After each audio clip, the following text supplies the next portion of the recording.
CompTIA Tech Plus Complete Training Course. Exam Objective 2.5 Compare and contrast common types of input and output device interfaces. VGA. VGA is short for Video Graphics Array and is a graphic device interface standard that was released in 1986 and was very popular with older computing devices. This standard is not the oldest graphic interface standard, but is the oldest one we will cover for this CompTIA Tech Plus exam.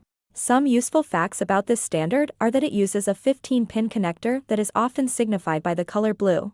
The standard is designed to transmit video only. So if you want audio too, you are going to need another interface and cable for that.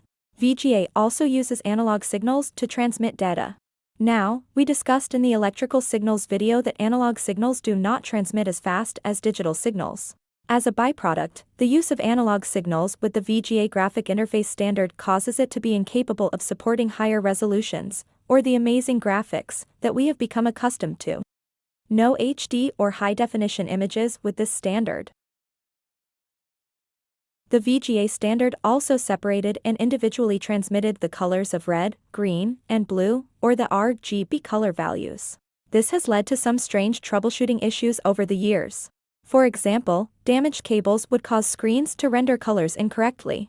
In the case of this screen image behind me, it is very possible that the wire responsible for transmitting the green color values has been damaged within the VGA cable, leaving only the red and blue values.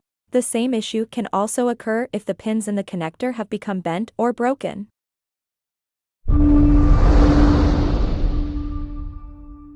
Thank you for watching. Subscribe for more great content.